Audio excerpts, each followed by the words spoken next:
لو انت ما عملتش كده هتيجي ببساطه شديده تيجي تربط الحساب بتاعك، هتلاقي ان هو بيقول لك قيد المعالجه وممكن يقعد له في سكه 14 يوم.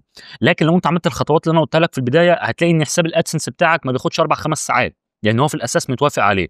طبعا احنا هنا ربطنا ادسنس ببساطه شديده. دلوقتي يا محمد علاء انا عايز اعرف حساب الادسنس اللي انا عملته اتوافق عليه ولا لا. بص يا باشا، اولا زي ما انا وانت عارفين ان انت طبعا عشان تعمل حساب في جوجل ادسنس لازم في البدايه ما تعملش حسابك في جوجل ادسنس على طول، وبتعمل حساب في البدايه على جوجل اد موب. يعني طبعا انا مش هعلمك ازاي تعمل حساب، لان انا في الحلقه اللي ظهرت لك دي علمتك ازاي تعمل حساب من الالف للياء، ولكن انا سريعا هقول لك تعرف منين. انت بتفتح جوجل اد موب بالشكل اللي قدام حضرتك ده، تمام اهو. دي منصه جوجل اد موب، طبعا تابعه لشركه جوجل يعني وغنيه عن التعريف طبعا. يعني في البدايه خالص احنا بنعمل حساب في المنصه دي، والمنصه دي بعد ما بنعمل حساب في جوجل اد موب ببساطه شديده جوجل اد موب بعد 24 ساعه 48 ساعه بتبعت لك رساله شبه اللي انا هوريها لك دي، شبه اللي انا هوريها لك دلوقتي حالا دي.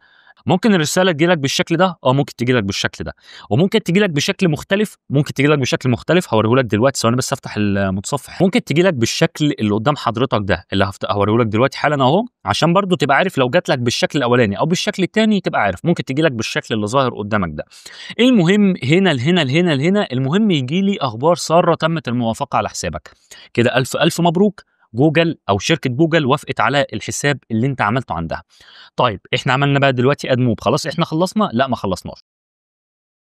وطبعا قبل ما ابتدي في الحلقه انا عايزك تصلي على النبي وتذكر الله، ولو انت حابب ان انت تدعم القناه ماديا، احنا الحمد لله رب العالمين العضويات اشتغلت عندنا في القناه، وتقدر تدعم القناه عن طريق ان انت مثلا تشترك في عضويه القناه او من زرار شكرا تحت الفيديو.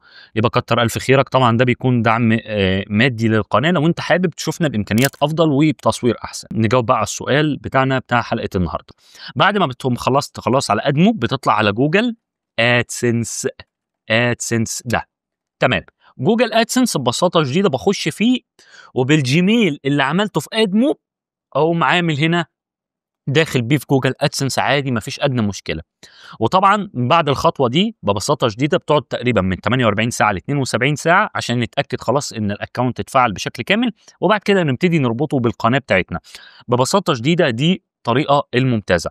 لو انت ما عملتش كده هتيجي ببساطه شديده تيجي تربط الحساب بتاعك، هتلاقي ان هو بيقول لك قيد المعالجه وممكن يقعد له في سكه 14 يوم. لكن لو انت عملت الخطوات اللي انا قلتها لك في البدايه هتلاقي ان حساب الادسنس بتاعك ما بياخدش 4 5 ساعات، لان هو في الاساس متوافق عليه. طبعا احنا هنا ربطنا ادسنس ببساطه شديده جديد لسه، يعني هو ادسنس جديد لسه مش متوافق عليه، فهياخد وقت. هياخد وقت، فانا عارف من قبل ما اقول لك ان هو هياخد وقت. فبس يا شباب عشان دي كانت خطوه مهمه جدا ازاي تعرف ان حساب الادسنس اللي انت عملته متوافق عليه. شكرا كتير لكم، سلام عليكم.